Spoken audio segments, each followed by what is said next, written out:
my mother for a year. She's like disappeared. What the hell is that all about? I remember we went on a train from St. Paul to Missoula, Northern Pacific. This paid for it because my dad worked for the Northern Pacific. But they got divorced, and me and my mother came back, and my brother stayed in Missoula. He was in 10th grade in high school. So he lived with his friend and their family to finish the 10th grade. I came back to St. Paul and moved in with my grandparents. Went to the 8th grade at the school that my mother and all my ancestors went to. And then, are you recording? Mm-hmm. You are? It was the 8th grade, and I'd walk to school. My grandmother would get me up in time for school. She went to church every morning, 7 days a week, Catholic church. She had to walk like 2 miles, 3 miles, wow. Rain or shine. So by the time she come back, she would take this dish towel that was really dirty, and with cold water, you didn't have hot water, she would go, wash your face in the morning, all clean and white. Best to go to Jesus all the day and the night. But she would hold my like this. Smother you with it? Wake you up. Oh, were you asleep when she did it? Well, yeah, I just woke up. And she would give me polenta, which is cornmeal with spaghetti sauce. It was always cornmeal. Okay. And then she would, at night, she would do her own cooking all day on a wood stove, put wood in the stove. Or ice box in the ice box. And then she would make her own pasta. Saturday night, she would make pasta and flip it around like over her head like a pizza. And then she would boil spaghetti sauce on the wood stove for all that night Saturday, and then so Sunday spaghetti would be ready. She'd make her own pasta, roll it up, cut it, and then snip it like noodles. Noodles would dry on the table all night. That was your pasta for Sunday. But Saturday night, she would take one extra piece of dough and put spaghetti sauce and cheese and make a pizza. So that's how I would have a pizza. So she ate left from her garden. It's tomatoes. Italians always had tomatoes, lettuce, peppers, cucumbers. So they didn't go to the store. The only reason she didn't make bread is the Italian store 3 steps away from her house had every Sunday perfect Italian bread. And we all went to church on a Sunday and then ate all that spaghetti. All the Italian brothers would come over to her house for Sunday. We'd all have spaghetti.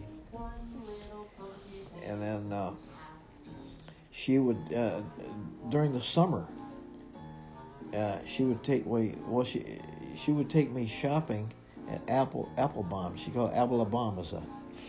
She would take me by hand. We have to walk up Payne Avenue to get groceries, one bag, of course.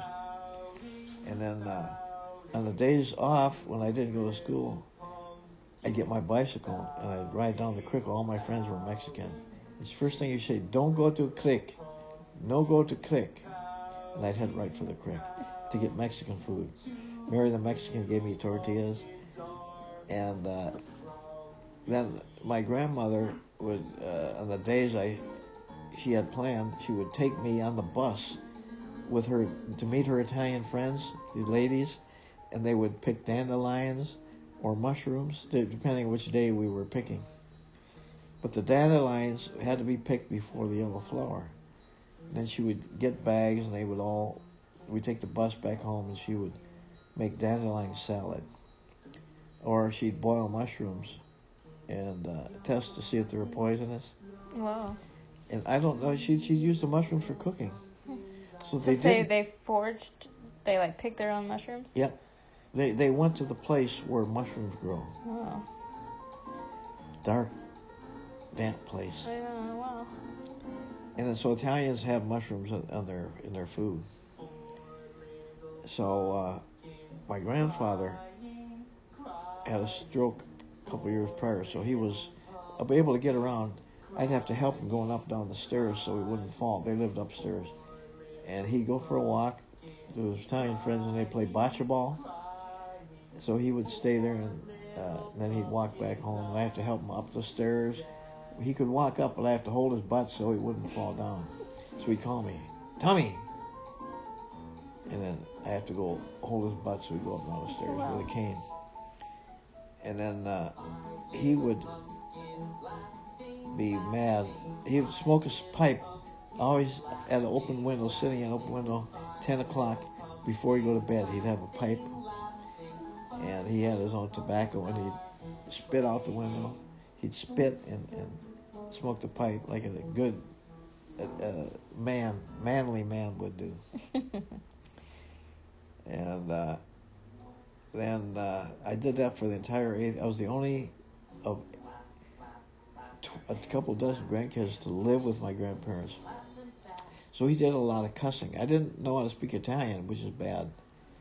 But I know a lot of cuss words in Italian. And I'm the only grandchild who knows those words. So my grandmother would pray and he would cuss.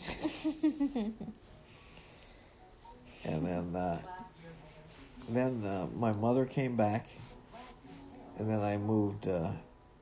Jerry came back from Missoula, and we moved on the low-income part of town, by the farmers market. We lived there, and I worked for the farmers market. The Italians and all the farmers would come with their trucks. Nice. And line up the produce and sell it. And at the end of the day, we'd go around the black neighborhoods and sell watermelons. And I have to yell, watermelon, watermelon, nice fresh watermelon. And then I would go in the house, he'd give me some dollars and change. I'd have to go run, he'd drive the truck up the street in the black neighborhood. I'd have to go to each house when they were flagging me down, and they'd tell me what you want. I want 2 watermelons and 10 ears of corn. And he'd give it to me, and I'd have to take it, make change, run back to him, give him the money while he was driving up the street. Who was driving? Your stepdad? The farmers. Oh. Huh. So, oh, yeah, because you worked for them, yeah. Okay. Yeah. I should say... Wow, I wish I had that. Someone coming down my street asking that. Oh, then he'd pay us at the end of the day. We had like $10, which is a lot of money. Mm. Then I think after that is when my brother came back from Missoula. Then he hated me, so we never... he didn't want his little brother hanging around. Mm. So he'd leave, go to his 10th grade friends, going to be 11th grade at the next school in St. Paul, Johnson High School, where Herb Brooks went to school, the Miracle on Ice guy. Mm.